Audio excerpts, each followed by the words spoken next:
एक बार की बात है, चुड़ैल नगर में रानी चुड़ैल की शालू और वनीता नाम की 2 जुड़वा बेटियां थीं। शालू बहुत ही सीधी और ईमानदार चुड़ैल थी, जबकि वनीता बहुत ही बेईमान और धोखेबाज थी।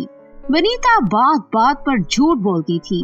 अपनी माँ के बाद वनीता चुड़ैल नगर की रानी बनना चाहती थी, इसीलिए वो अपनी माँ को शालू के खिलाफ भड़काना शुरू कर देती है। लेकिन चुड़ैल रानी पर इस बात का कोई असर नहीं होता।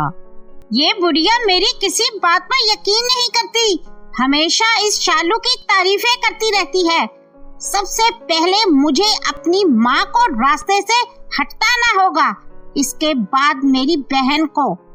वनीता जंगल में रहने वाले एक भूत के पास जाती है। उसे खजाने का लालच देकर अपनी माँ और बहन को जान से मारने का कहती है। भूत ढेर सारे खजाने का सुनकर वनीता की बात मान लेता है और वनीता की माँ और बहन को मारने के लिए तैयार हो जाता है।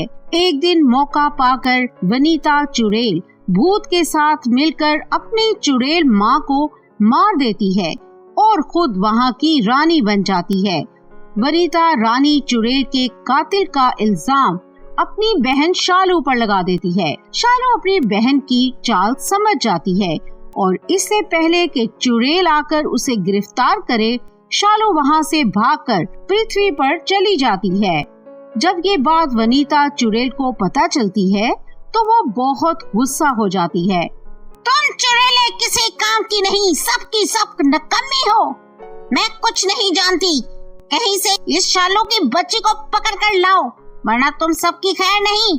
ये सुनते ही चुड़ैलें शालू की खोज में वहाँ से निकल पड़ती है। दूसरी तरफ शालू चुड़ैल पुलिस से बचने के लिए अपना रूप बदल लेती है और एक लड़की बन जाती है। अब मैं क्या करूं? कहाँ जाऊं? इस पृथ्वी पर तो मैं किसी को भी नहीं जानती।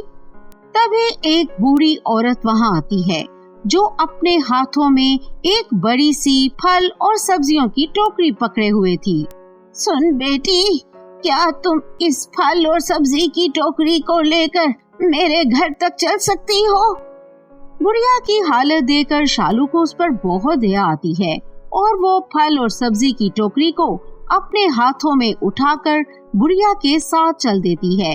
थोड़ी देर चलने के बाद बुढ़िया का घर आ जाता है। तभी वो बुढ़िया शालू से कहती है, तुम्हारा नाम क्या है बेटी और तुम कहाँ रहती हो? मेरा इस दुनिया में कोई नहीं है, क्या आप मुझे अपने घर में काम दे सकती हैं? आपकी बहुत मेहरबानी होगी माँ जी। हाँ हाँ बेटी, क्यों नहीं, तुम आज ही से मेरे घर पर काम करना शुरू कर दो, इसी बहाने मुझे कुछ आराम मिल जाएगा। इस तरह शालू उस बुरी औरत के घर नौकरानी का काम करने लगती है। शालू चुड़ैल उस बूढ़ी औरत की बहुत सेवा करती है। बूढ़ी औरत शालू के काम से बहुत खुश थी।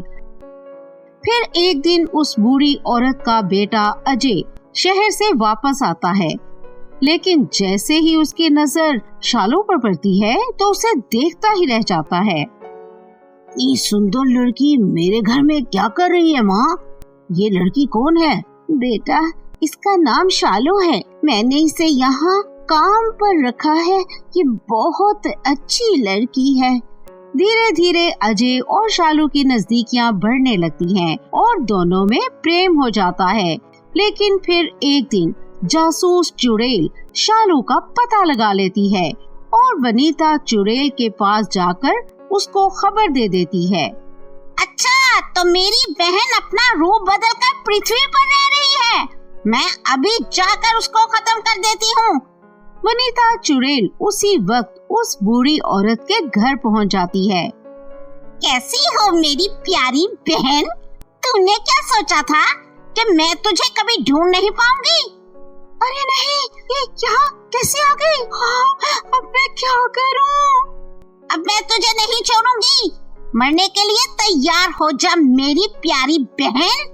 अजय और उसकी माँ अचानक अपने सामने वनीता चुड़ैल को देखकर हैरान हो जाते हैं। शालू चुड़ैल उन दोनों को सारी सच्चाई बता देती है। तुम्हें डरने की जरूरत नहीं है शालू, मेरे होते हुए ये चुड़ैल तुम्हारा कुछ नहीं बिगाड़ सकती।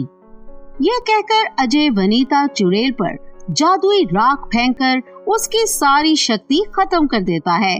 फिर अजय वनीता चुड़ैल की चोटी पकड़ लेता है और उसे जमीन पर पटक कर उसकी पिटाई शुरू कर देता है। अरे नहीं नहीं, ये इंसान तो बहुत ताकतवर है। मेरी बहन शालू, हाय मुझे इससे बचा ले, प्लीज बचा ले। मैं तुझे एक शर्त पर बचाऊंगी। तुझे चुड़ैल पुलिस के सामने अपना जुर्म कबूल करना होगा कि किस तरह तूने रानी बनने के लालच में हमारी माँ को मार दिया था। वनीता चुड़ैल शालू की बात मान लेती है और चुड़ैल पुलिस के सामने अपना जुर्म कबूल कर लेती है कि किस तरह उसने अपनी माँ को मारा था। इसके बाद वनीता को उम्र कैद की सजा हो जाती है। इस तरह वनीता को उसके लालच की सजा मिल जाती है।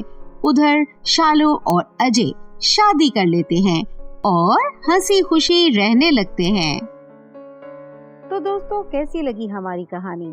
कमेंट करके अपनी राय का इजहार जरूर करें और हाँ, हमारे चैनल को लाइक, सब्सक्राइब और शेयर जरूर करें ताकि हमारी इसी तरह की मजेदार कहानियाँ आप तक पहुँचती रहें।